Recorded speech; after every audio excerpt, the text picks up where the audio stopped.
Hello అందరికీ welcome back to my channel. ఈరోజు మనం ఒక విశిష్టమైన దేవాలయం గురించి మాట్లాడుకోబోతున్నాము. అదే కాళేశ్వర దేవస్థానము. పవిత్ర గోదావరి నదికి ఉపనది అయిన ప్రాణహిత కలిసే చోట ఉంటుంది ఈ క్షేత్రం. తెలుగు రాష్ట్రాల్లో సుప్రసిద్ధి చెందిన త్రిలింగ క్షేత్రాల్లో కాళేశ్వరం కూడా ఒకటి. ఈ ఆలయం ఎంతో మహిమ కలది. కరీంనగర్కు 125 కిలోమీటర్ దూరంలోని భూపాలపల్లి జిల్లాలో మహదేవ్పూర్ మండలంలో ఒక దట్టమైన అడవి మధ్య చుట్టూ రమ్యమైన ప్రకృతి నడుమ గోదావరి నడి ఒడ్డున ఉంటుంది ఈ క్షేత్రం. ఈ నది ఒడ్డున చాలా పూజలు, అభిషేకాలు మరియు తలస్నానాలు చేయడం అనేది ఇక్కడ ఉన్న ప్రాముఖ్యత. సాధారణంగా ఏ గర్భగుడిలో అయినా ఎన్ని శివలింగాలు ఉంటాయి? ఒకటే కదా. కానీ కాళేశ్వర క్షేత్రంలో 2 శివలింగాలు ఉంటాయి. ఈ 2 శివలింగాలు ఒకే పానవట్టం పైన ఉండడం విశిష్టత. అందులోని ఒక లింగానికి ముక్తీశ్వరుడిగా, మరొక లింగాన్ని కాళేశ్వరుడిగా అంటే యముడిగా పూజిస్తారు.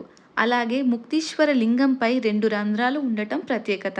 ఈ రంధ్రంలో నీరు పోసి అభిషేకిస్తే ఆ నీరు సమీపంలోని గోదావరి ప్రాణహిత సంగమంలో కలుస్తాయని అంటారు.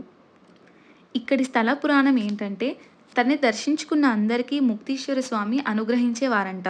దాంతో అందరికీ ముక్తీశ్వర స్వామిని అనుగ్రహించడంతో యమధర్మరాజుకి ఏం పని లేకుండా పోయిందంట. చేసేదేమీ లేక యముడు ముక్తీశ్వర స్వామి దగ్గరకు వెళ్ళి తన పరిస్థితి గురించి విన్నపించుకొని వేడుకున్నాడు. యముడిని విజ్ఞప్తి ఆలకించిన శివుడు యముడిని తన ప్రక్కనే లింగ రూపంలో ఉండమని ఆదేశించారంట. తన క్షేత్రానికి వచ్చి తనని మరియు యముణ్ణి దర్శించుకున్న వారికి మోక్షం లభిస్తున్నదని చెప్పారంట శివుడు. అలా ఈ క్షేత్రానికి కాళేశ్వర ముక్తీశ్వర క్షేత్రంగా పేరు వచ్చింది. ఈ ఆలయ నిర్మాణం కూడా ఎంతో విశిష్టమైనది.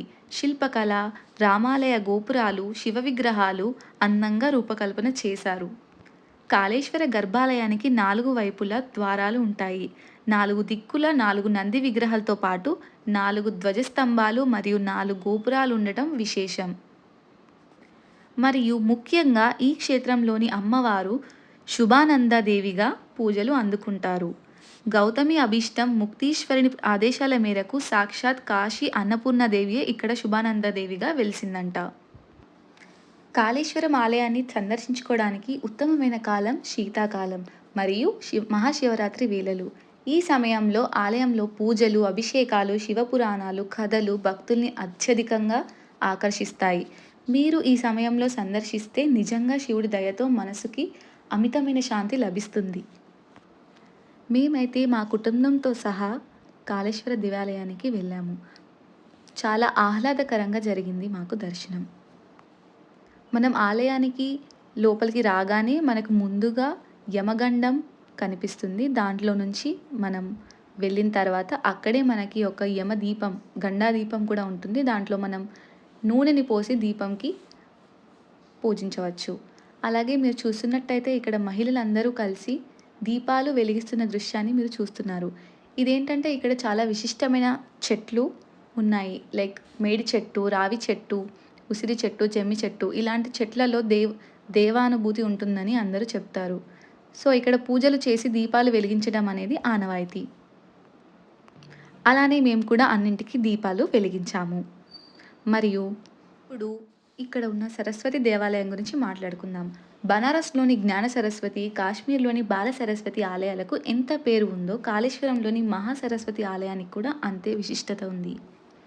ఈ 3 దేవాలయాల మూర్తులను సాక్షాత్తు ఆదిశంకరుల వారే తమ స్వహస్తాలతో ప్రతిష్ఠించారంట. కాళేశ్వరంలోని ప్రధాన ఆలయానికి పశ్చిమం వైపు యమగుండం మీదుగా సుమారు 1 కిలోమీటర్ దూరంలో ఆది ముక్తీశ్వర ఆలయం ఉంటుంది.